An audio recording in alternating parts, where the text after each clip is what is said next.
some of we have an anthropology course that includes archaeology. So Kelly's been helping with one of our teachers with that. But she is our county archaeologist. A lot of people don't realize we actually have an archaeologist working for Howard County Recreation and Parks. And she's been doing some work, some archaeological work on tenant farms. And she's going to share a little bit about the research that she's done. She's got some cool artifacts over there she's going to talk about. So how about a big warm welcome for Kelly Palich. Thank you, Mark. Thank you, everybody. So my name is Kelly Palich, and I've been with Howard County Rec and Parks for the past 6 years. I've been working in archaeology for over 20 years now. So so I'm very happy to introduce you all to this topic. It's one that's not readily studied or interpreted in the fields of history and archaeology, unfortunately. Hopefully we're trying to change that. So my interest in this topic stemmed from when I worked as a cultural resource management archaeologist doing surveys.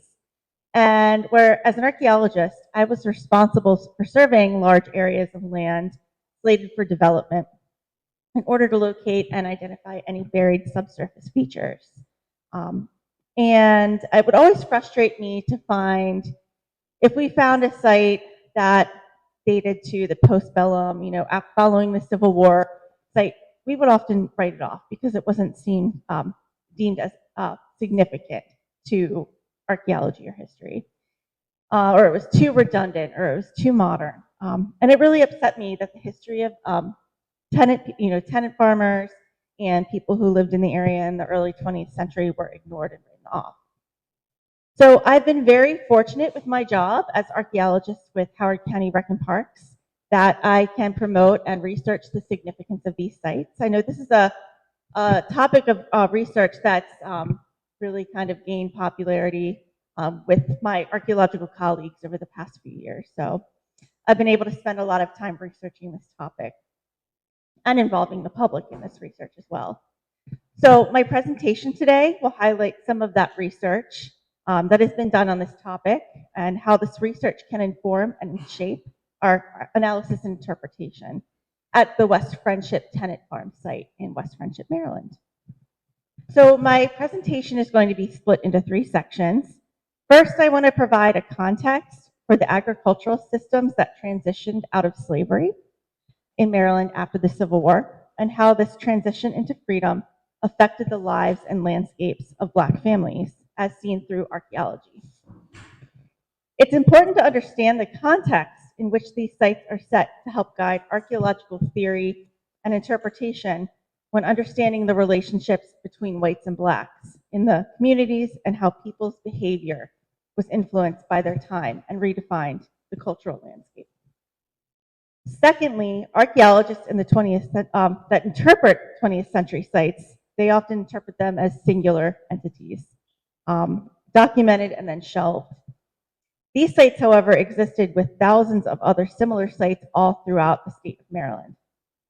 What we need is a regional comparative model and predictive model of how to interpret these sites.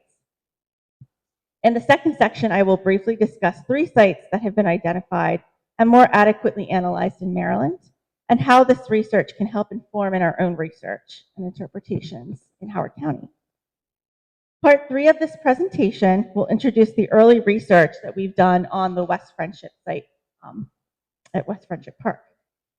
This project is still ongoing, and it's going to be ongoing as my research develops, not just on this site, but other sites that we own in the county. So I'm not going to present a complete archaeological analysis because we haven't really done that yet, but I will provide a historical narrative and sort of the direction that I want to take with this research in the future. So I do want to give a disclaimer. These are my interpretations as of today. Research always changes with more information that you find. So they are by no means absolute. Some of the information I have been able to pinpoint directly being related to this site. Some of the other is just speculation.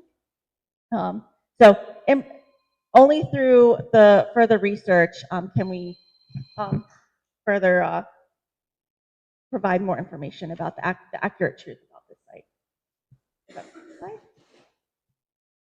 All right, so why is this research significant? This is a graph from the USDA, and until recently, farming was the predominant way of life in the United States, and it still is in the western part of the county here. But in the last 75 years, it has seen an end to the traditional agricultural era of America. Over the past 300 years, profound technological developments rapidly unfolded across the US, and it changed the image and the laboring system of the American farm. So this graph here shows that the blue line represents the number of farms, and you can see a drastic decrease in the number of farms. The red line represents the average farm size. Now, this is, you have larger farms, larger corporations buying up farmland, and they have these large farms now. So the average farm size has increased, but the number of farms has decreased. And then land in farms has pretty much stayed the same. So you can just, next slide. So why is this research important? As mentioned earlier, little archaeological research has been conducted on the late 19th and 20th centuries farmsteads or tenant sites. There's been a serious temporal bias. Many archaeologists don't consider 20th century sites to be significant. And they also don't consider them to be legitimate sites to be listed on the National Register of Historic Places because we have extensive history documents. There's a lot of negative attitudes towards 20th century material culture. You know, when you're out in the field and you find a piece of plastic, you know, a lot of people just throw that away. But that plastic can tell you a lot of information. And the lack of productive research frameworks. So from a research standpoint, tenant shifting and residents were transient and would move from place to place all through their working lives. It's often difficult to pinpoint a singular date or all of the families who lived at these tenant sites because you would have transient families who would come and go. And that's often seen as challenging to archaeologists. However, the more research that is conducted on this theme, the better understanding we can have of the lives of tenant farmers in Maryland. So there's a quote from Mark Leone and Stephen Potter. They're both archaeologists. They worked in Annapolis. And they said, we need to determine how to find significant meanings in yesterdays that look so much like today. Next slide. All right. Oh, wait. Yeah. The archaeology of Black tenant farms is significant.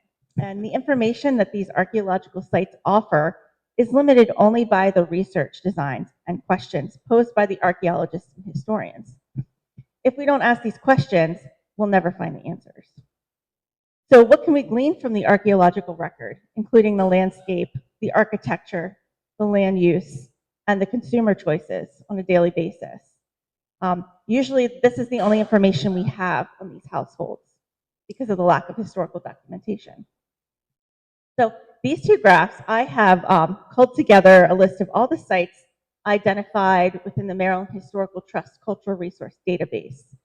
And out of, I forget the exact number of sites that are recorded in Maryland, but only 1% have been identified as African American tenant site. And that's pretty sad. I think it's like 67 sites out of a couple thousand. And then the second graph shows the sites listed as African American or Black tenant sites by county. And it's really small. You might be able to see it. I know, obviously, in Howard County, we only have one so far. So most archaeological research on the lives of Black Americans has focused on the antebellum time period, specifically on slavery. So a lot of archaeologists think, you know, earlier is best, it's more exciting. But my passion really is looking at what happens after the Civil War. You know, let's look at the archaeology of freedom and how these people persevered after being enslaved for so long.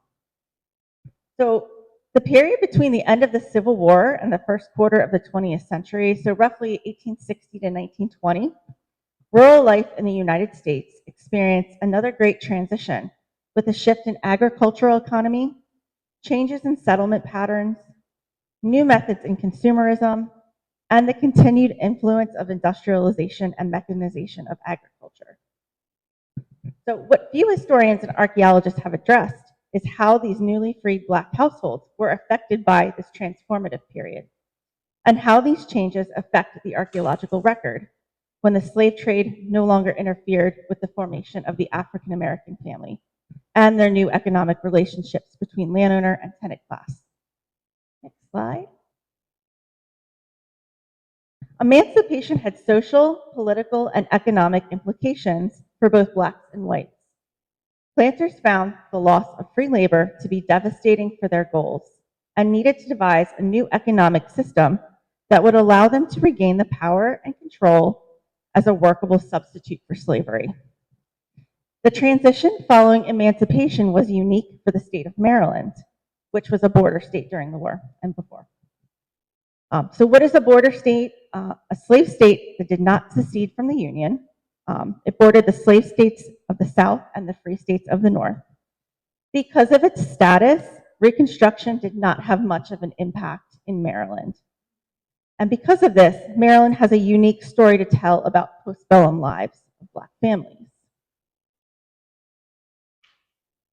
So the redefinition and role of these relationships between Black and white community and what it meant to be free was under constant negotiation.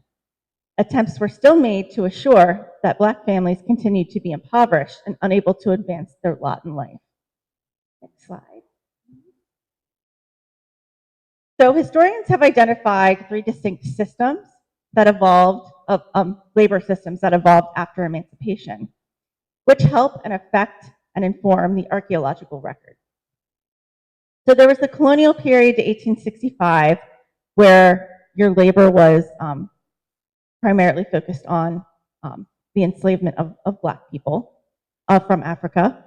And then post-war to about 1875, you had your collectives of freed enslaved people, or those who chose to remain under supervision of squad leaders. And then 1875 to 1950, you have the tenant system. So initially, a full-scale wage labor system developed after the war. In this system, freed laborers were hired and paid wages, which ensured landowners to have the most control over the labor. The wage laborer was the lowest level of agricultural work. Can you click one over? And they were paid a set wage to work on another man's property and had no control over any aspects of their work. So rules and restrictions were put into place under these types of contracts that often emulated slavery. Eventually, this new economic labor system reorganized, once landowners realized wage labor was not working. So this is an image of the agricultural social ladder that formed after the Civil War. So you have, it goes from the worst off, and then you climb the ladder, so from family or unpaid labor to owner. So down here in the green, you have your cash wage laborers and your day laborers. And they would either go to the property and work for a daily wage or a weekly or monthly wage and then go home. So share renting and sharecroppers, you can put one more over. This is typically the more common types of labor. This is where the farmer provided the laborers, animals, feed, tools, seed, and a portion of the fertilizer. And the landlord provided the land and the housing. The tenant would pay the landlord half of their crop yield, and then landlords would allow tenants furnishings or advance against the crop when the tenants did not have enough money to purchase. So a lot of the farmers would allow the tenants or the sharecroppers to take credit out in the store, and they would add it to their debt by the end of the year. And then they would take, come harvest time, they would take the farmer's share plus the debt. So sharecroppers were often left in the negative with little to no profit. cash renters, you're climbing up the ladder here, so you're a little bit more advanced here.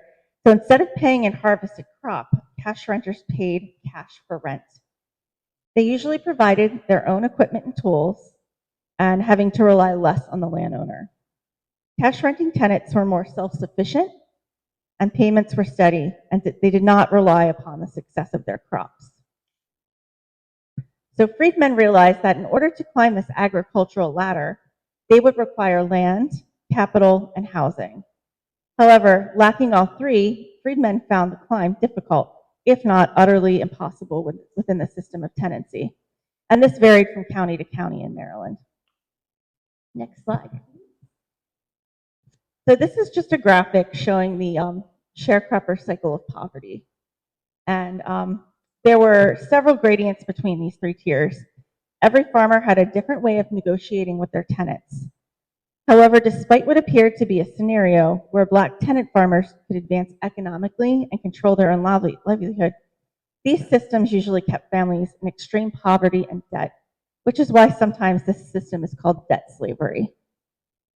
So you can see how the sharecropping cycle works throughout the year, and sharecropping would pretty much leave you in debt. A lot of times families would have a debt to be paid to the farmer, and they would just leave and move from family to family. So next slide, please. So one of the things I was interested in, I looked at the agricultural census records from 1900 to 1950 because I wanted to see how the tenure of farming groups changed over those 50 years. So tenant farming was not a racially or ethnically based profession. Both Black and white families sought to climb this agricultural ladder. A basic lit review of research on tenant farming and race indicates that there is little to no way of differentiating the occupant's race strictly based on the material culture they left behind.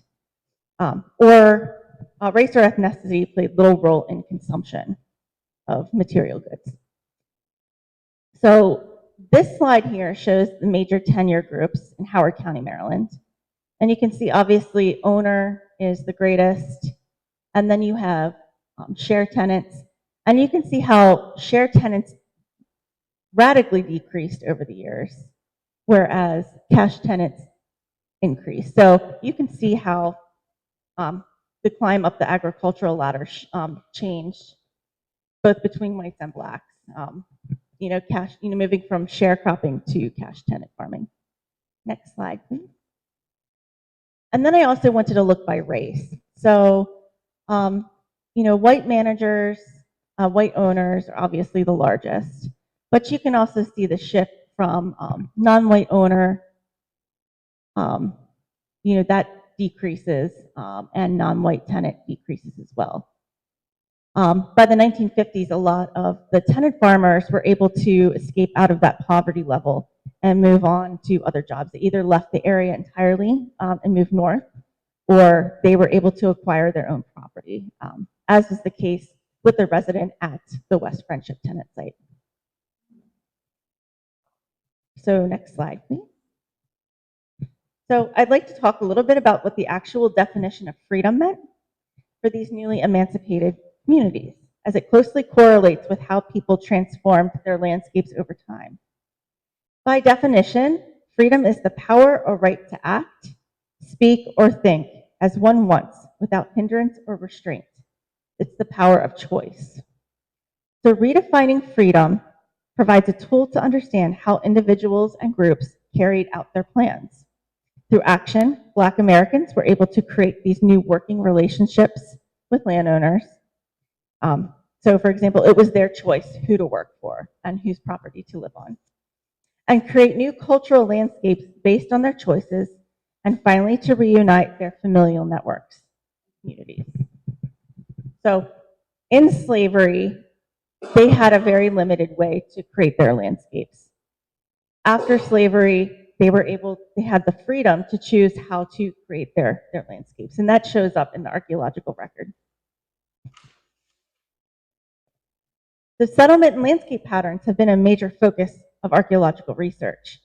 The spatial arrangement of people's homes, graves, workspaces, etc., provides information about past culture and society that is available in no other source. You can't find this information in the written record. Space can be allocated, controlled, and policed within a cultural specific hierarchy.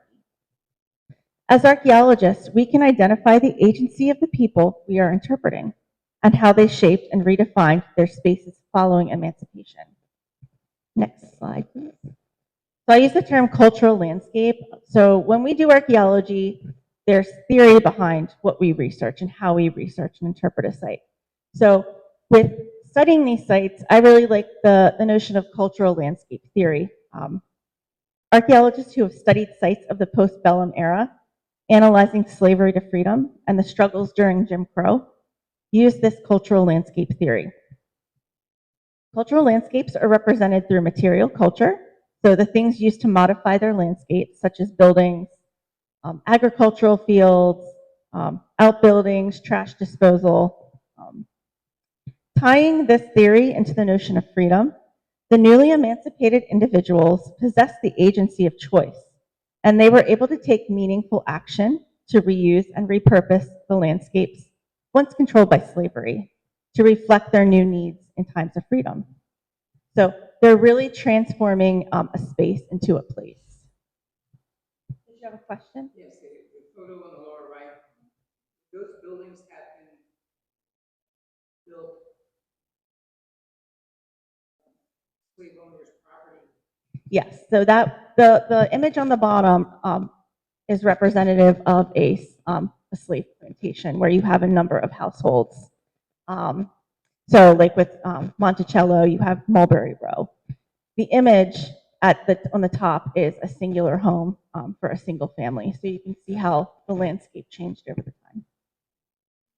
time. So I will again reiterate the significance of understanding the temporal context and significance of each generation and how each different generation used and interpreted space differently. This is especially important as a multi-temporal, multi-family site. So when you have these tenant sites, you have multi-families and multi-generations living in them. So you have to, these traditions and these land uses change. So you see a lot of change in the archaeology. Next slide, please. So these patterns of transformation can be visible in archaeology. Several clues can be found in the material culture that denote this transformation. All of these images came from Library of Congress online, and they're about like 1930 time period.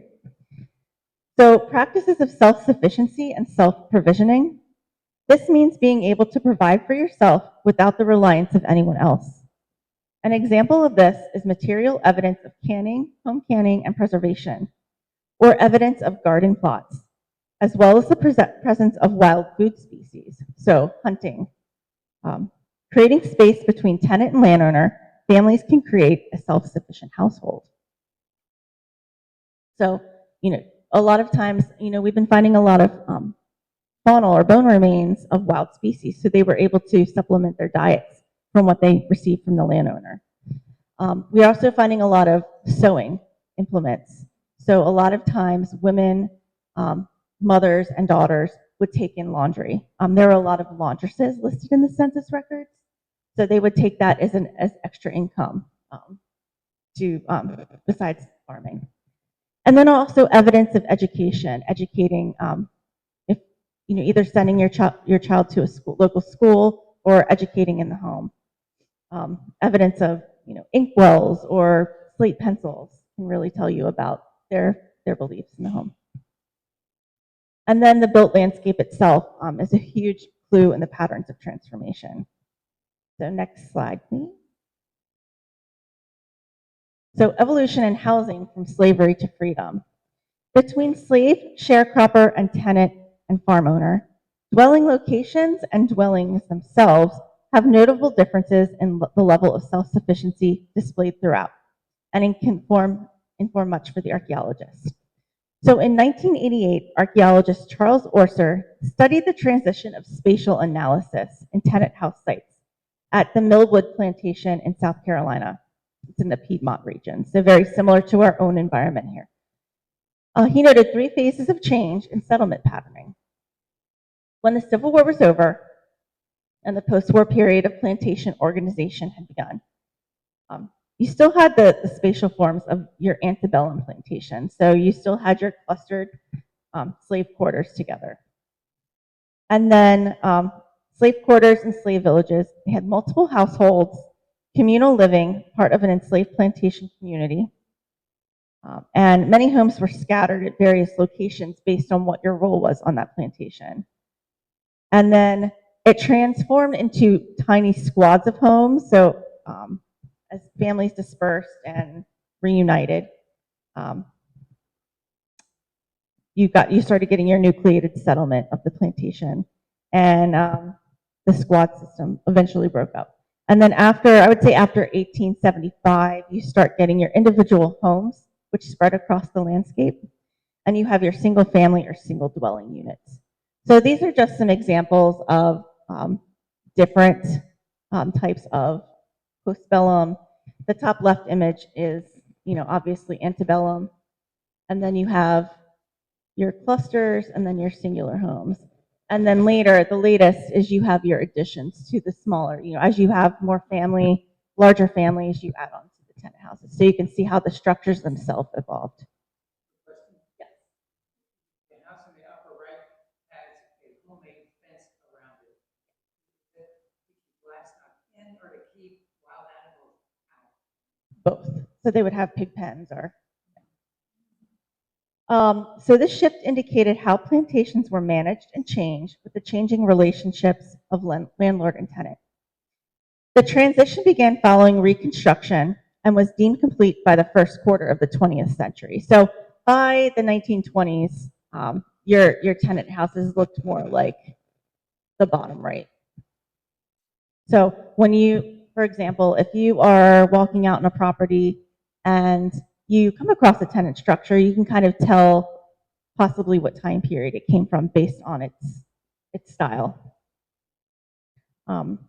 Slavery and immediately after emancipation, so you had your continued habitation of slave cabins by the freed people and part of the wage system. So.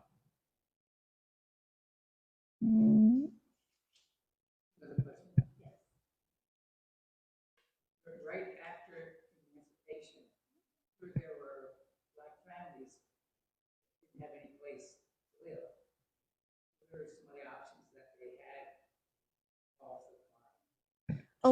A lot of folks, and actually I'm doing this research by looking through all the census records. A lot of them stayed and worked for wages until they could earn enough money to move. So some of them didn't have any choice but to stay. That's hopefully doing this research in the census records. I'm enumerating all the families to kind of see if they moved within the county or if they left the county altogether. Because that's an interesting question to me. There's some went looking for family. Yeah. So the transition after 1875 from log to frame construction, dirt floor to wooden planks, no windows to window glass, one room floor plans, so like a one up, one down, to two down, two up, or even more rooms, often including the addition of a shed lean-to or kitchen or pantries, which you can see in this bottom. And I think at West Friendship, we have an example of the bottom right picture, even though we haven't found evidence of the added on shed yet. So several archaeologists in Maryland have used this model of cultural landscapes to look at the changes in cultural landscape in order to interpret the transition from slavery to freedom, and to interpret how Black tenant farmers created their own space and fought after challenging effects of the Jim Crow era. So the next section of my presentation, I'm going to look at 3 different sites that have been identified and studied and interpreted, and kind of see how the methods that were used to interpret those, how we can incorporate that into our own research. So, the first site is the Fisher site in Anne Arundel County, and it's a late 19th through early 20th century African-American tenant residency in Anne Arundel County. This was one of the earliest sites identified specifically in research as a Black tenant farm site. The site sits atop a small knoll overlooking an unnamed tributary to the north. This site was initially located in 1980 as part of a survey prior to the construction of I-97. So this is actually located right around the Crownsville area. It was first identified by the Maryland Geological Society in 1980 when a reconnaissance survey identified the remains of a small structure measuring 12 by 16 feet and a brick chimney fall. So these images show the location and then the remnants of the chimney that were still standing. It was believed to have been a structure associated with the former enslaved laborer of the tenant of the Busby plantation. That's what they initially thought.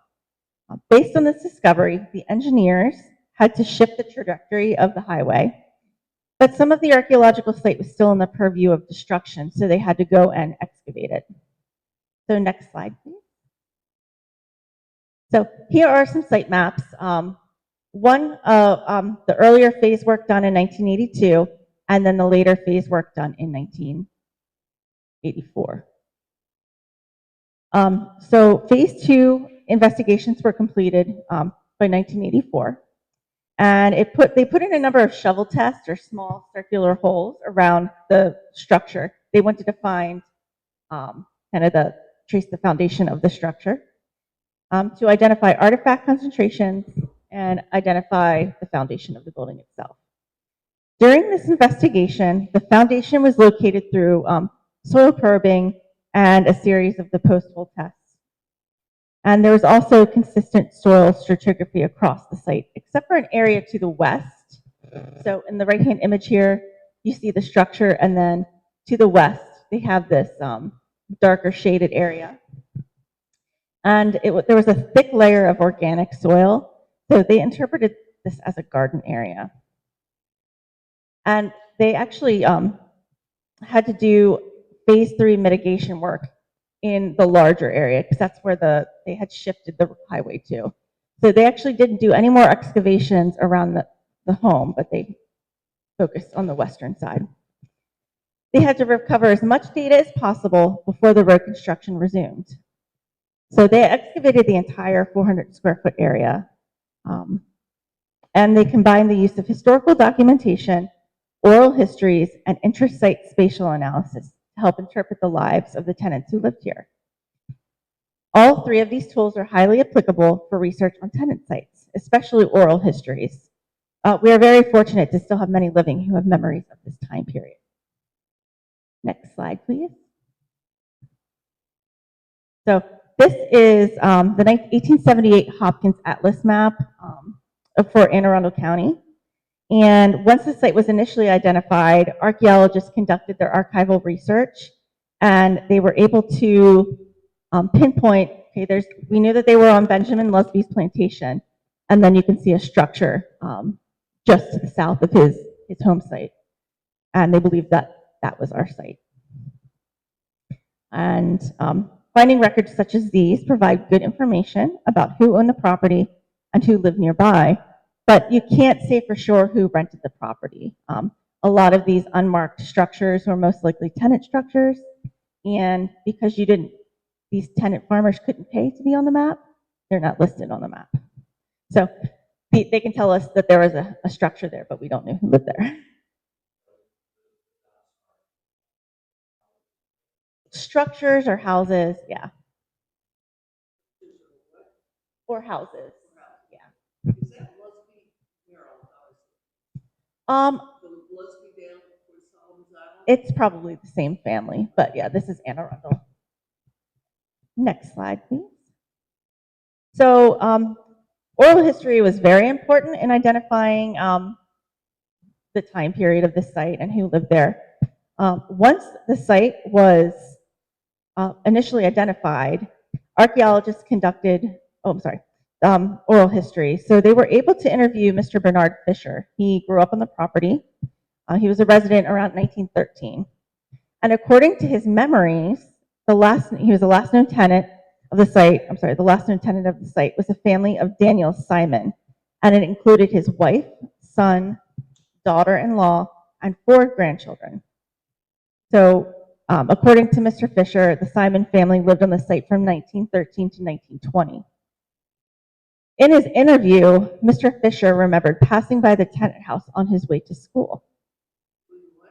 Passing on his way to school. So he would walk to school and he would remember seeing this house. So his remembering of the structure was it was a log construction with a ribbon shingle roof. And this is their rendition based on the oral histories. It was stone and brick chimney on the eastern gable. There was a small lean-to on the western gable, which was used as a pantry. And they had 2 large rooms on the bottom and 1 larger room up top. The chimney was designed for a hearth, but was filled in for a stove flue. And it had wooden floors. So based on this oral history, they recreated the layout of the foundation of the house. So this helps archaeologists envision what the structure could have looked like. So he talks about the exterior landscape as well. There was a small vegetable garden south of the house, and the lot was surrounded by a fence made of split pine poles nailed to pine saplings. There was a bubbling spring that fed water to the house. So in this situation, oral history corroborated the historical research, knowing at least one family who occupied the site, and helped provide information for the archaeologists. It provided clues as to the types of features they could find, and the layout of the house. So as a result of all of this, next slide please. As a result of this, distribution maps were created to show concentrations of artifact classes, such as window glass, and brick, nail, and other domestic ceramics. So this map shows the location of the structure, and I've circled the highest concentrations of window glass.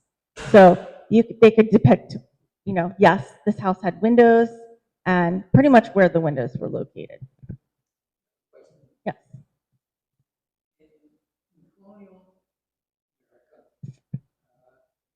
I'm guessing that the initial glass for windows came from England. We started making our own glass. I don't know anything about the making of window glass, but I know by this time it was, manufactured here.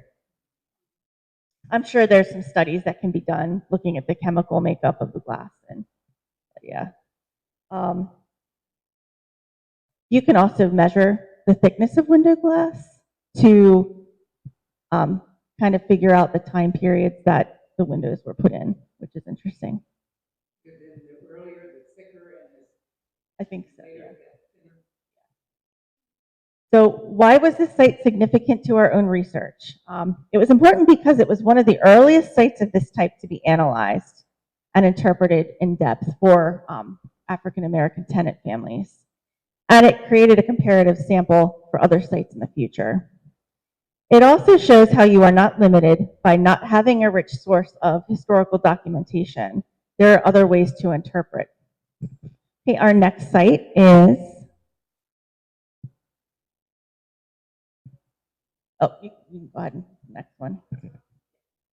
Sioux Creek's cabin site, and this is in Calvert County in St. Leonard. It's on the property of Jefferson Patterson Park and Museum, and it is open to the public. And it was a late 19th to early 20th century domestic dwelling located on a ridge above Maple Cove in Calvert County. Or I should say Culvert County, as the Calvert Countyans do. So it was surveyed, the property was surveyed in the early 1980s, and they found this presence of a fossiliferous sandstone foundation, which you can see in the picture in the top right. It measured 17 square feet, and it was believed to have been built in the 1870s, but there was possible earlier occupancy by an enslaved individual named Sioux Creek, but they weren't quite sure at this time. So next slide, please. So this site was occupied by the descendants of Suki, who was possibly enslaved by George Peterson in the mid-19th century, who owned the plantation at that time. The archaeological excavations included 12 modern descendants of Suki, which you can see pictured here, as part of one of the first community archaeology projects completed in Maryland. And just as the subfield was developing in public archaeology. And the image on the left is the brochure of that project, where you can see the ladies who lived in that house in the early 20th century. Next slide, please. So, like the previous project, the archaeologists used the trifecta of archival research, oral histories, and archaeology. So the archival research showed the 1850 slave schedule of George Peterson and possible connections to Suki and her relations. So can you over one? Oh, no, can you click back? Sorry, I thought I circled the name. But you can see Suki at the top. So we do know that Suki did live on the property at the time, but we're not sure if she lived at that particular site. And then later, on the left-hand side, you have the 1880 census, where Jane Dawkins was living in the tenant structure of George Peterson. And it's believed that there was a familial connection between Suki and the Dawkins. So oral histories were conducted with previous residents on neighboring properties, including James Fowler Sr. Fowler's a big name in Calvert County, if you're familiar. And he remembered his two-story celled, clapboard, plastered interior, single entry with wooden step and wooden floor house. So next slide, please. Some cool findings from this site. Cast iron stove, they're actually able to recover it from the field and preserve it. And then one of my favorite artifacts, and I actually collect these, is this alphabet plate that was found at the site. And if you go to Jeff Pat, you can go into their exhibit, and this artifact is on display. And it tells you a lot. So it has a maker's mark dating to 1882, and has many layers of meaning in this single artifact. So it was mass-produced, and the emphasis was on literacy and learning when school was not available to everybody. So we know that Jane Dawkins was most likely educating her children at home through the use of this alphabet plate. Another really great outcome of this project, which is a model that I'd like to see for my research. Can you click on the next slide? There's a website called Sketchfab, and you can actually create 3D models if you have enough information. So you can go to the website below, and actually they've done a lot with 3D renderings of a lot of things, but you can actually interact. This is what Suki's cabin would have looked like when it was standing. And you can click on side, and all the little bubbles tell you information about the structure. So it would be really cool to do that for some of our sites. And so why is this site so significant to our research? The use of descendants and involving them in the research and the archaeological process was really cool. And then also using the 3D technology to interpret, I think, is really cool. Next slide, please. Our third site is the Selman Tenant Farm site. It's another site in Anne Arundel County. And it was a late 19th to early 20th century tenant site on the property of, it's now on the Smithsonian Environmental Research Center in Reba. And so this project was conducted to help produce a historical context of postbellum African American history in Anne Arundel County. So several research questions that the archaeologists had of this project was the African American experience like, what was it like for the tenant farmers? And what goods were being used and how? Who were the occupants? And can oral histories be conducted to help answer these questions? Next slide, please. So unlike the previous two sites, very little information has been identified on the residents of this tenant site, except for that they were African American, based on oral histories. Because of the lack of documentation, archaeologists chose to carefully look at the architecture of the ruins to help determine the date of build. Based on the evidence found on the surface, wood frame construction standing on brick piers, they did find partially finished hand-hewn timbers, which would predate 1875. But it's possible that these were reused and recycled. And it did have one wire nail attached. Click on next. So with wire nails and hand-cut nails, because you can date nails that they're square around, and the wood itself was hand-hewed, which indicates an earlier use. So a lot of times materials were recycled.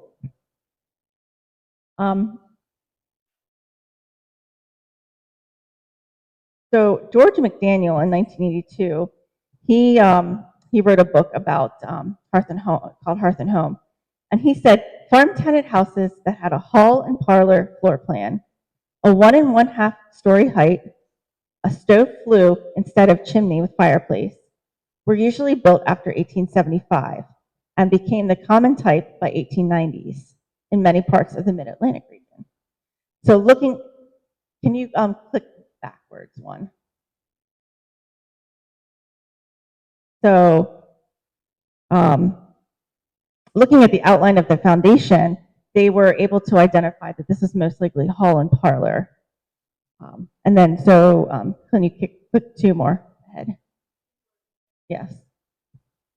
Okay, good. So based on evidence through archaeology, it most likely represented or resembled this structure. This is another nearby tenant house called Ivy Neck Tenant House. So you can see at the bottom how it sits on brick piers, and it was framed, and it was 1 room, 2 stories. Very typical. Okay, next slide, please. So the archaeologists actually created these distribution charts of brick and nails. So you can see kind of how the darker areas show a greater concentration of brick. And on the left-hand image, it the heavy concentration of brick coincides with the brick chimney fall. And then there's also a heavier concentration to the bottom where they believe it was a brick walkway. And then nails as well on the right-hand side. You see a different distribution. And these heavier concentrations are believed to be, outbuildings like fences or chicken coops. You don't have any other architectural evidence except for the nails. All the other wood would have rotted away. So unfortunately, they didn't do any additional work here to ground truth those assumptions. So next slide, please. Oh, this is just another a distribution of vessels, which suggests a possible trash midden where they threw their trash away. Probably burned it, yeah. So creating distribution maps, the smaller dots on the map are shovel tests where we dig every, I don't know what the scale was, 25 feet. And because it shows you these distributions, and it helps tell you where to further search. Yes? So you talked about how the further back you go, the more likely these are to be roots. Do you find that the craftsmen tend to be a community site, or are they independent structure? They're typically independent of each structure on these sites and the sites that I've worked on.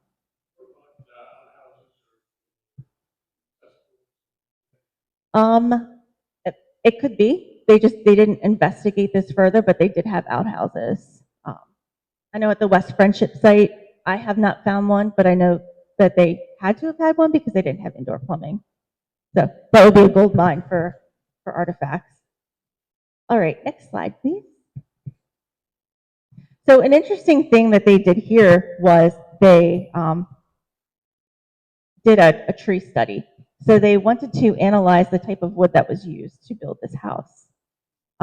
They sampled timbers from several areas of the house and sent them to Justine McKnight, who is a archaeobotanist. She studies the remains of plants.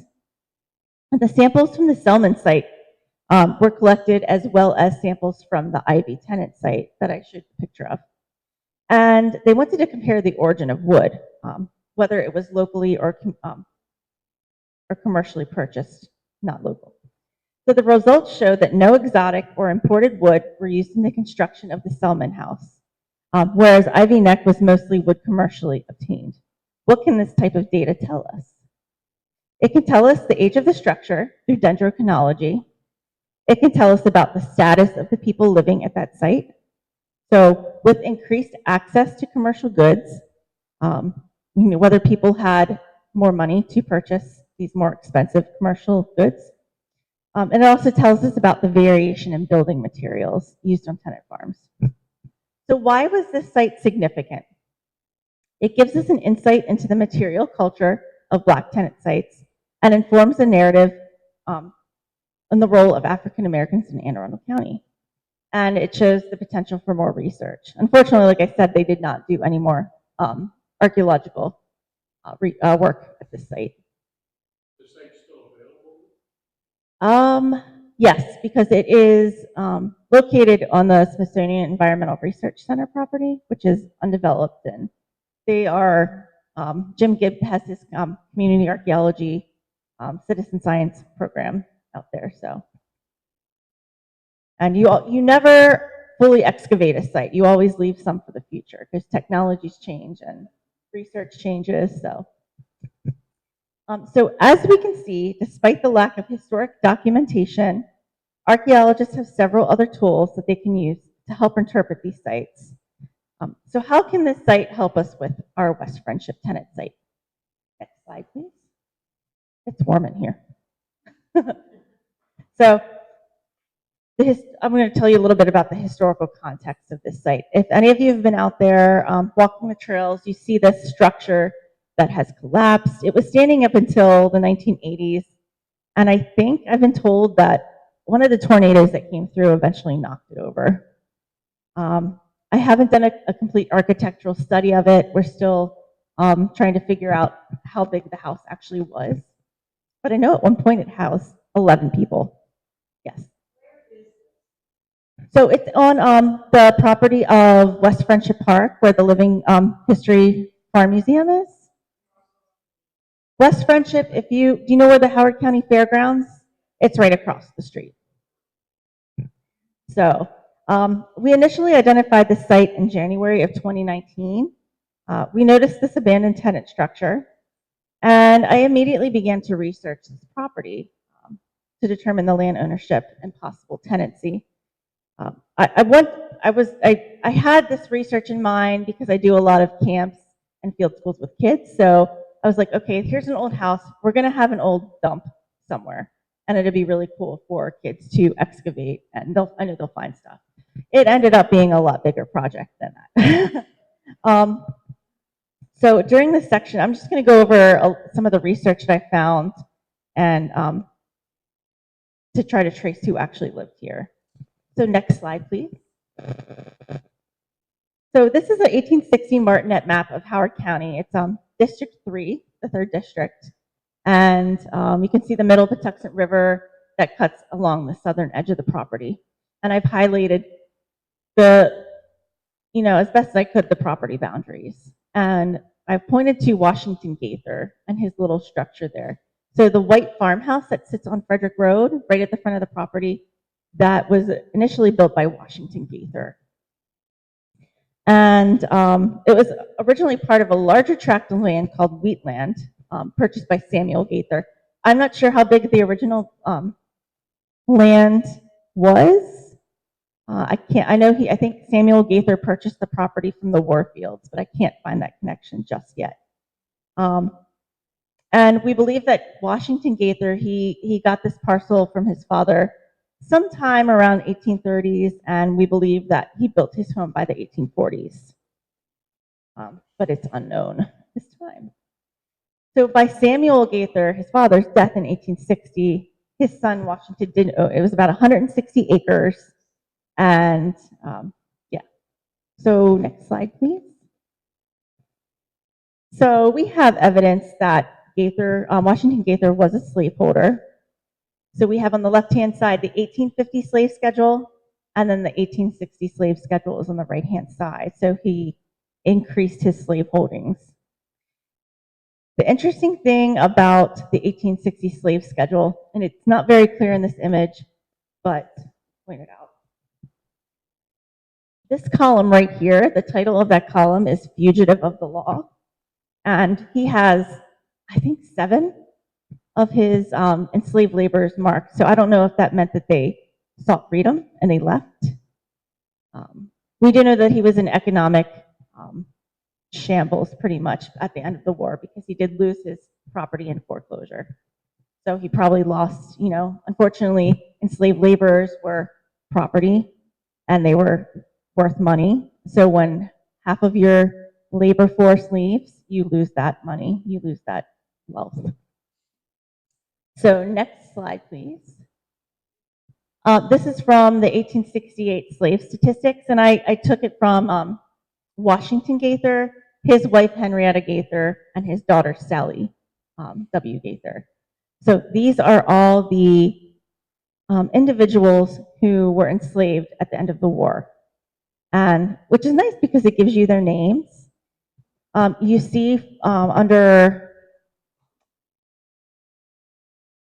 a lot of names Johnsons. There's a lot of Johnsons, Browns, and there's another Savage, and there's another one, Bennett's. So these names will come up again. But this tells us that, by the end of the war, they did have enslaved people living on their property. We don't know where they were living, but one of my initial questions was this tenant structure, was it a formerly enslaved cabin? But I don't think it was. So next slide, please. So this is the 1878 Hopkins Atlas. And in 1870, Isaac C. Anderson, who was a large landholder in Howard County, he was a large slaveholder. He actually was friends of the Hebb family, the Gaither and the Hebbs, and he purchased the property out of foreclosure. And the Gaither still lived in the property. And Sally married Dr. John Hebb. So that's whose name is on the map in 1878. So they occupied the farmhouse. And at this time, you can forward to the next slide. In 1870 and 1880, there were 3 servants living in the house with them. The Bennetts, there's a Johnson, a Hall, and an Owings. So whether or not they were living in the house, we're not sure, or did they live on our tenant site? So these are questions that come out of this research. Next slide, please. So one piece of evidence that we do have, that we do know somebody was living outside of the farmhouse, is this 1895 news clipping from the Baltimore Sun. And it talks about a burning of a dwelling house. And can you click one more? Abraham Bennett. So he was living on the property with his wife and 4 children, and his tenant house burned down. So we do have evidence of a fire at our site. We believe that there could have been an earlier structure there that had burned down. And then the structure that's standing there now is built after that. So next slide. This is the 1900 census for Howard County, Maryland.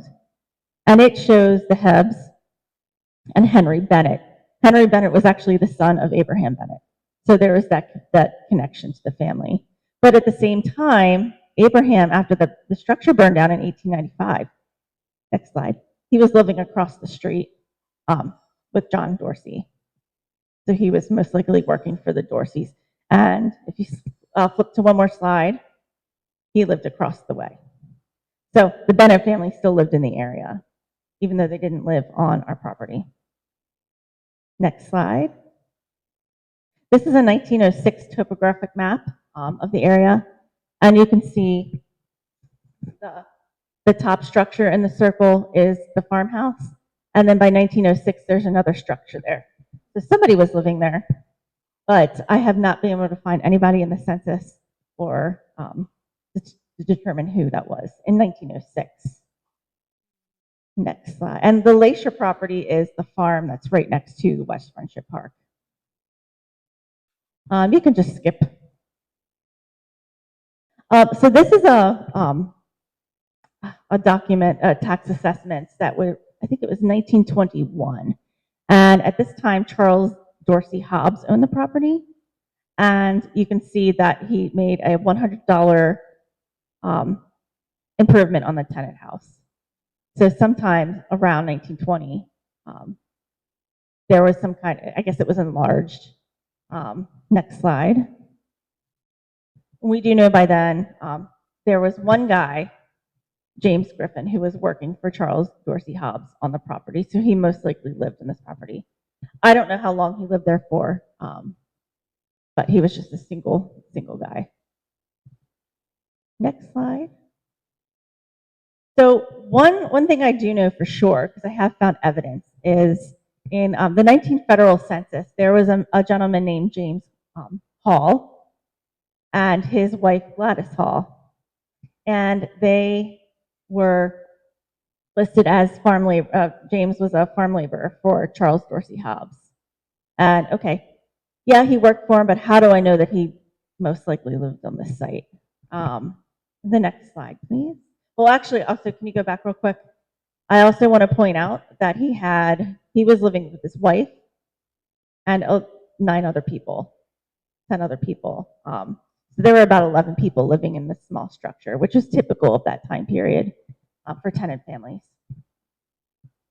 So I actually found this draft card, World War II draft card for James Alfred Hall, and it lists him, his telephone number is listed under C.D. Hobbs, it's his employer, and there's his wife, Gladys M. Hall, West Friendship, Maryland.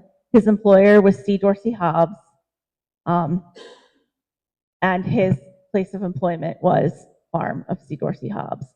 So because we have a lot of artifacts from the 1940s, I can only interpret right now that this was the Hall family living there. It's just a lot of evidence suggests that. I don't know who else would be living there, but we do know that the Hall family, there's a lot of descendants still around. James Hall passed away in the 60s, and I think Miss Gladys Hall passed away in, I want to say 2017. They were actually able to work and make enough money to purchase property in the Bushy Park area. And I know they're actually buried in the Bushy Park Cemetery. So this is one piece of evidence suggesting that it's most likely they were living there. So when I interpret the site, I'm going to interpret it because I have a lot of artifacts from the time period. A lot of the artifacts that are in the case appeared date to that time period. And we can't say for 100% sure, but we can most likely connect this family to that. And I've been trying to find descendants to make more of those connections. So next slide, please. So then I just kind of put a list together of the people who are possibly associated to the West Friendship tenant site. We do know the landowners, and the last owners of the property before the county purchased it was the Arrington family. And then possible tenant residents. I just put these here with some question marks. So we knew that James Griffin lived there, and then we know that most likely James Hall lived there. Next slide, please. So out of my research, these are my goals for what I would like to see happen while I'm working here. So there's a bunch of archaeologists in Maryland who we want to create a working group to study and make a comparative model of, looking at these sites. And we want to continue to document and identify sites associated with Black tenancy throughout Howard County. I know we have a number of properties and old farms where I know that there are tenant sites that have not been researched.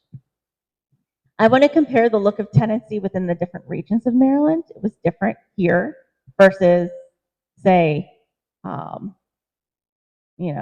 Southern Maryland, and just based on what was grown.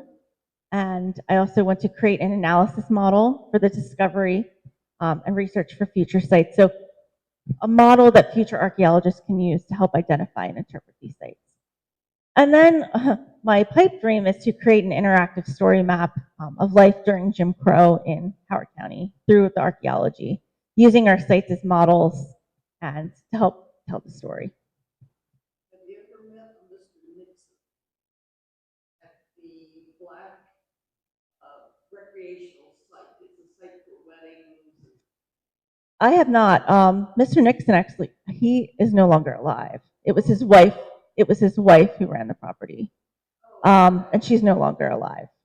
I think her Nixon Farm. I believe that the family still runs the property though. The solar farm now. Yeah. He's so nice. He's educated. Yeah.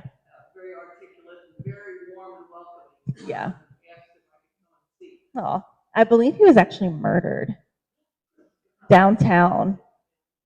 Yeah. Was he? Yeah. Yeah. That site itself is very interesting. Next slide. So thank you. This is just my information if you have any questions. And we continue to, as I said, we have not completely finished cataloging all the artifacts, but we will hope to do that and create an exhibit. I work with students to help me interpret this site and, members of the public. Right now, we're actually focusing on, we're doing work up at the Patapsco Female Institute, if anybody's interested. But we will be jumping back to this site and looking at tenant farming at other sites too. So, well, On that site, you had a picture there. What kind of shingles? Asbestos shingles? Pretty modern. which one? The ivy neck? Oh, it is metal tin roofing. One did have a single site and one. At oh, yeah, it is actually a tin roofing, but we are finding asbestos tiling there. I believe that they had asbestos flooring, but this is metal tin roofing. Yeah, yeah, and we find a lot of metal from this site. Yeah, a lot of farming equipment. Yeah.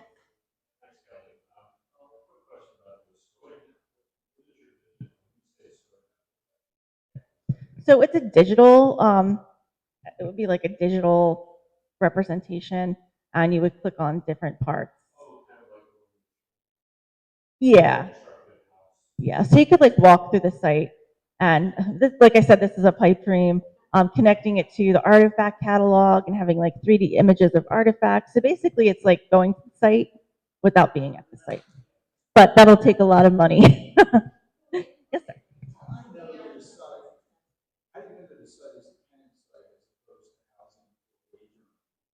That's a good question because you don't really. I mean, you could tell. Yeah, yeah. So we know James Hall was a tenant farmer, but he was a cash renter because he was paid. And he was actually not paid too poorly. He was, higher up that ladder. And you can tell from, the census records, I think he made like $600 a year. And you can tell by the stuff that they had. They had so much stuff.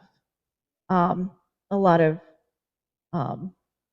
jewelry and a lot of just, talking about like consumption. They had a lot of stuff. And so you can only really tell that through the census records, though. If it, says that they were actually earning, a lot of times it will say sharecropper or like farm labor or farm manager or, based on what their role is. So we do know that he was a cash renter. So. And I've actually, when I've been looking in the census records, you can't really tell in Howard County whether they were sharecroppers or not. There are some clues, but it's, I guess based on what they had. I know that another tenant site at West Friendship Park that we were working on, they didn't have as much stuff, and they were a different socioeconomic class. even within the tenant farmers. You mentioned Jim Crow laws. I didn't know Maryland had. It wasn't as severe in Maryland. It was here, but it wasn't as severe. But it definitely was here. So, yeah. Yeah. Oh, it was definitely here. And you can research that through. There's not a lot of research on Jim Crow in Maryland. I think there's maybe 1 or 2 books, but in fact, I think the one book is called. What is that book called? Jim Crow in Maryland. But you can find it on Amazon. And certainly no research on that in Howard County. That would mean that there were laws passed in the legislature. And yeah, so the laws were just like with Reconstruction. The Reconstruction era wasn't fully enforced. You didn't have your Freedmen's Bureau that had much influence here in Maryland. But yeah, there was Jim Crow. And you can see a lot of that in newspaper articles, conducting oral histories. Like there are a lot of people who are still with us that lived that experience. So, because I mean, it really ended. I mean, is it really over? You know, so sad to say. Yes. You said a lot of these programs, when you engage with students at these sites that are early 20s, what do you find as archaeologists, probably a bunch of them, what do they find attractive to them? Practicing something you want to apply to the earlier history? You finding that these younger kids are more interested in that newer slide? I think it helps them connect to the past better when they recognize things that maybe their grandparents have in their household. And so they can better identify what they're finding. Plus, there's a lot more artifacts that they can actually find. And just, kids just like to dig in the dirt. And they just get excited to see this stuff. And like Mark said, I am working with him in high school and their anthropology class. And just having an alternative way of studying the past, especially hands-on, that just gets them more excited than reading out of a textbook. Yep. What crops did sharecroppers tend to grow? Here, it was actually, we can see that in the agricultural census records. It was wheat, rye, and Washington Gaither actually did in the 1860s. He actually was growing tobacco, which is why he relied on a lot heavily on his enslaved laborers. But mostly it was corn, wheat, rye, cereal grains. And of course they had livestock as well. Yes. Do you have an idea of how farmer No, materially you can't really tell. As I had mentioned earlier, the only way that we would really be able to figure that out is through talking with descendants or people who lived that experience. So, or like if there's written records or diaries or something like that. We just know that tenant life in general was pretty rough. I hear the alarm. All right, well, I will be here if you guys have any other questions. We do have artifacts. They're labeled by number in the little binder there. If you have any questions, I will be here to answer any more. Thank you all so much.